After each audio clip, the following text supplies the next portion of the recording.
Good evening. Thank you for joining us. First tonight, a list of 20 candidates has been narrowed down to just 5. And now it's up to Mayor President Sharon Broom to decide who will become the next police chief.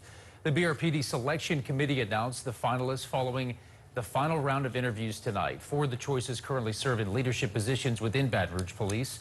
Those officers include Deputy Chief Myron, a 25-year veteran at BRPD. Daniels currently serves as second in command to outgoing Chief Murphy Paul. He also applied for this position in 2013 and 2017. Sergeant Sharon Douglas also applied to be chief in 2017. She is the current director of the Baton Rouge Police Training Academy and has been with the department for 19 years. Captain David Wallace is the most seasoned candidate of the 5, having been with Baton Rouge Police since 1993.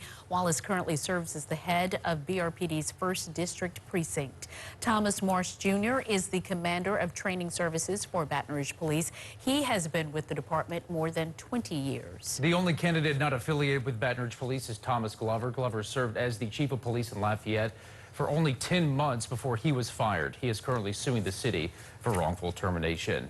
It was a long process to name these 5 candidates, but one of them will be the next chief of police. News 2's Nick Perlin was in council chambers as the police search committee named the finalists. Well, Michael, Sylvia, the people we spoke to on the committee say Baton Rouge should feel confident in these 5 finalists, saying they are more than qualified for the job.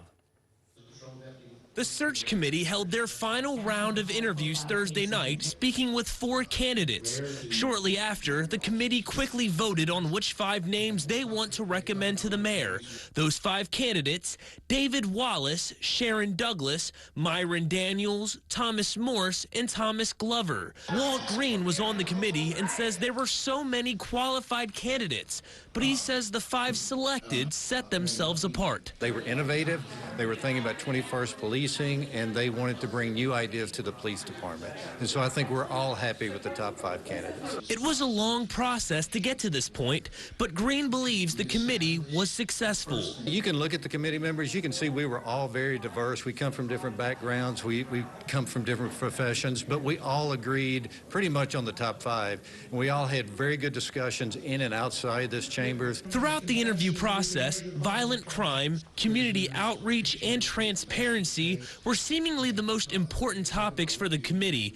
Michael McClanahan with the Louisiana NAACP says these candidates showed those traits. Baton Rouge ought to be proud that the next chief will come from this 5. Despite being excited about this group, McClanahan plans on holding the next chief accountable if they do something he disagrees with. But for now, McClanahan says things are moving in the right direction, and the citizens should feel good. They should be very confident. They should be able to rally around this group, whoever's going to be the next chief, and make Baton Rouge better. Well, now it's up to Mayor President Sharon Broom, who will have the final say on who will replace Chief Murphy Paul. Sylvia? Nick, thank you. Murphy Paul's decision to stay on gives Mayor Broom added time to select a successor. Originally, the mayor had 60 days to make a selection, but Paul chose to stay on to allow the process to play out. Broom said Wednesday the timeline would not be affected. She hopes to appoint a new chief sooner rather than later. Now, you can find information on all 5 of the finalists on our website, WBRZ.com.